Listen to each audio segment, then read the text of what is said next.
दोस्तों नमस्कार। कैसे हैं आप सब। उम्मीद है सभी लोग एकदम स्वस्थ होंगे। आज की इस वीडियो में मैं रिव्यू करने वाला हूं क्लोबिटाजियम क्रीम का।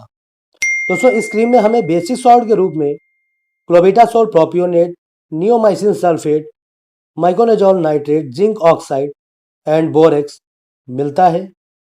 अगर हम बात करें इस क्रीम के पैकिंग की तो इसका आउटर बॉक्स कुछ इस तरह का दिखाई देता है, ठीक है। और इसके अंदर आपको ये ट्यूब मिल जाता है, ठीक है। ये देखिए, इसी ट्यूब के अंदर ही आपको ये क्रीम मिलती है। अगर हम बात करें इस क्रीम के क्वांटिटी की तो यहाँ पर मैंने इसकी 10 ग्राम की क्वांटिटी का पैक ले रखा है। देखिए यहाँ पर लिखा भी हुआ है, यानी कि इस ट्यूब के अंदर आपको 10 ग्राम ये क्रीम मिल जाती है, ठीक है। और ये 10 ग्राम क्रीम आपको मार्केट में सभी तरह का टैक्स मिला करके 67 रुपीज़ की मिलती है, ठीक है। अगर हम बात करें इस क्रीम के सेल्फ लाइफ की तो यहाँ पर आपको इसकी 1.5 साल सेल्फ लाइफ देखने को मिलती है। यहाँ पर आप इसकी मैन्युफैक्चर डेट और एक्सपायरी डेट देख सकते हैं। दोस्तों मैं आपको बोलूँगा कि आप कोई भी दवा अगर मार्केट से परचेज करते हैं तो वहीं पर आप इसकी मैन्युफैक्चर डेट और एक्सपायरी डेट देख करके ही उस दवा को या उस क्रीम को खरीदें। बात करें अगर इस क्रीम को इंडिया में कौन सी कंपनी बनाती है तो यहाँ पर देखिए लिखा हुआ है manufactured in India by Laborate pharmaceutical India limited, यानी लेबोरेट कंपनी जो है वो इसे इंडिया में बनाती है, ठीक है। तो आइए अब दोस्तों हम जानते हैं इस क्रीम के फायदों के बारे में। तो दोस्तों इस क्रीम का इस्तेमाल खास तौर से विभिन्न प्रकार के स्किन इन्फेक्शंस को ठीक करने के लिए किया जाता है, ठीक है। कहने का मतलब दोस्तों ये है कि अगर आपके बैक्टीरियल इन्फेक्शन हुआ है या फंगल इन्फेक्शन हुआ है तो उस समय आप इस क्लोबिटाजियम क्रीम का इस्तेमाल करके उस इन्फेक्शन से छुटकारा पा सकते हैं। अब आइए मैं आपको बताता हूँ कि इसे आप कौन कौन सी जगह पर और किस में आप इसको लगा सकते हैं, ठीक है। तो जैसे अगर आपके दाद है, खाज है, खुजली है, फोड़े फुंसी हैं, उसमें आप इसको लगा सकते हैं। घाव है उस पर, मतलब कि घाव के किनारे किनारे आप लगा सकते हैं, ठीक है, यानी उस घाव में इन्फेक्शन ना होने पाए।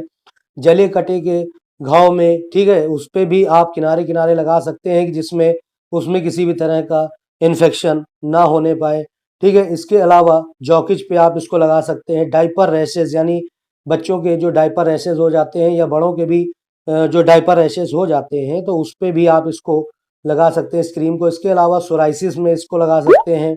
बेड शोर, ठीक है, बेड शोर एक दोस्तों ऐसी कंडीशन होती है जिसमें जो मरीज है या कोई ऐसा पैरालाइज्ड पर्सन है जो लेटे लेटे बेड पर उसके छाले पड़ जाते हैं, फफोले पड़ जाते हैं, तो उस पे भी आप इसको लगा सकते हैं, जिसे बेड शोर कहते हैं, ठीक है। इसके अलावा एथलीट फुट, एथलीट फुट एक फंगल इन्फेक्शन होता है जो हमारे पैरों की उंगलियों के बीच में होता है, ठीक है। तो अगर आपकी ऐसी कुछ कंडीशन है तो उसमें आप इस क्रीम का इस्तेमाल कर सकते हैं। दोस्तों इस क्रीम का एक काम ये भी होता है कि ये जहाँ पर आपके लालीपन है या स्वेलिंग है या खुजली है, ठीक है, जिस जगह पर या जिस जगह इन्फेक्शन हो रहा है वहाँ पर अगर आप इस क्लोबिटाजियम क्रीम को लगाते हैं तो उससे भी आपको ये बहुत ही राहत दिलाती है, ठीक है। तो दोस्तों बहुत ही फायदेमंद होती है ये क्रीम, आप इसका प्रयोग जरूर करें। अब मैं यहाँ पर आपको बताने जा रहा हूँ कि इसका प्रयोग आपको कहाँ कहाँ नहीं करना है, ठीक है। तो सबसे पहला तो है इसे आपको अपने चेहरे पर नहीं लगाना है। जी हाँ दोस्तों, बहुत से लोग सबसे बड़ी गलती ये करते हैं कि वो लोग इसको अपने चेहरे पर लगाते हैं, किस लिए, उनको लगता है कि इससे वो गोरे हो जाएंगे, लेकिन ऐसा बिल्कुल गलत है, ठीक है। इस क्रीम को आपको अपने चेहरे पर बिल्कुल भी नहीं लगाना है, ठीक है। अगर आप इसको लगाते हो तो इससे आपको साइड इफेक्ट्स हो सकते हैं, ठीक है। इसके अलावा इसका प्रयोग आपको एक्ने या पिंपल्स पर भी नहीं करना है, ठीक है। इसके अलावा इसे आपको एक्सटर्नल यानी कि बाहरी जगहों पर लगाना है केवल, ठीक है। अंदर आपको इंटरनल जगह पर नहीं लगाना है, जैसे नाक के अंदर लगा लिया या फिर कहीं ऐसी इंटरनल पार्ट में या इंटरनल जगह पे आपको इसे नहीं लगाना है, वरना आपको दिक्कतों का सामना करना पड़ सकता है, ठीक है। तो इसलिए आपको इसे केवल एक्सटर्नल यानी बाहरी त्वचा पर ही इसका प्रयोग आपको करना है, ठीक है। तो आइए दोस्तों अब हम यहाँ पर एक चीज मैं आपको और दिखा देता हूँ। देखिए यहाँ पर लिखा भी हुआ है anti fungal, anti bacterial, anti inflammatory और एस्ट्रीजेंट। ठीक है, तो आइए अब हम यहाँ पर इसके कॉम्पोजिशंस पर नज़र डाल लेते हैं। तो दोस्तों यहाँ पर मैं आपको दिखा देता हूँ कि यहाँ पर आपको कितने कितने इसमें आपको वेट बाय वेट मिलता है। तो क्लोबिटासोल प्रोपियोनेट आपको 0.05% वेट बाय वेट मिलता है, यहाँ पर आप देख लीजिएगा। ठीक है, सारी चीज़ें यहाँ पर आपको दे रखी हैं इस क्रीम के बारे में। ठीक है, अब यहाँ पर देखिए जो मैंने आपको बताया फॉर एक्सटर्नल यूज ओनली, यानी बाहरी यूज के लिए, ध्यान से समझ लीजिए। ठीक है, application as directed by the physician. ठीक है दोस्तों, यहाँ पर एक चीज मैं आपको बता दूं कि इस क्रीम को लगाने से पहले आपको अपने स्किन डॉक्टर से ये कंसल्ट करना है कि आपको इसको दिन में कितनी बार लगाना है।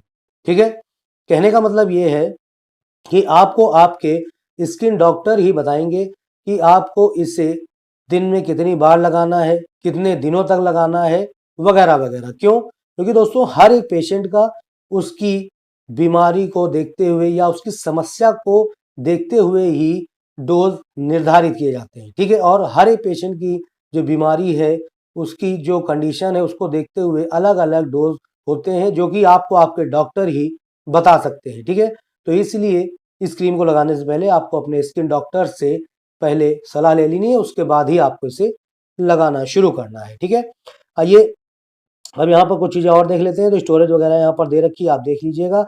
यहाँ पर दे रखा है puncture the nozzle seal with pursuing point of the cap. ठीक है, अब दोस्तों यहाँ पर एक चीज़ मैं आपको समझा दूं और बता भी दूं कि यहाँ पर जब आप इस क्रीम को लेके जाएं तो यहाँ पर एक सील लगी होती है। ठीक है, इसके ऊपर आपको करना क्या है, इस कैप को खोल लेना है और ये देखिए यहाँ पर ये सुई जैसा इन्होंने अंदर इसमें कैप के अंदर दिया है। ठीक है, इसी को वापस आपको उल्टा करके इसमें डाल करके इस तरह से उस सील को तोड़ देना है। ठीक है, यही चीज उन्होंने वहां पर लिख रखी है जो मैंने आपको अभी बता दी। ठीक है, तो आप समझ गए होंगे।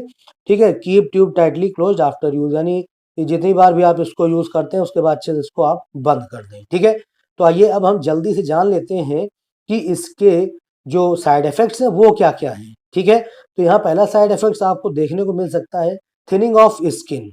ठीक है, इसके अलावा जिस जगह पर आपने अगर इस क्रीम को लगा रखा है, अगर वहां पर आपको तेज जलन की दिक्कत हो रही है या किसी तरह का इरिटेशन आपको महसूस हो रहा है, या जहां पर आपने इसको लगाया वहां बहुत ही तेज खुजली हो रही है, या फिर जहां पर आपने इसको लगा रखा है वहां पर रेडनेस काफी ज्यादा हो गई है। ठीक है, तो ये सब इसके साइड इफेक्ट्स, सिम्टम्स हैं। अगर आपको ये अपने में देखने को मिल रहे हैं तो उस समय आप इस क्रीम को लगाना बंद कर दें। इसके अलावा जिस जगह पर आप इसको लगा रहे हैं वहां की त्वचा बहुत ज्यादा सूख रही है तो भी ये इसका साइड इफेक्ट का सिम्टम है, तो उस समय आपको इसे लगाना बंद कर देना है, अपने डॉक्टर से कंसल्ट करना है। ठीक है, और दोस्तों इसके जो प्रिकॉशंस हैं वो मैं आपको बता देता हूं। तो जो महिलाएं प्रेग्नेंट हैं या जो महिलाएं अपने बच्चे को दूध पिला रही हैं वो इस क्रीम को लगाने से पहले अपने डॉक्टर से सलाह लेंगी। बच्चों को लगाने से पहले भी आपको अपने डॉक्टर से सलाह लेने के बाद ही इसको लगाना शुरू करना है।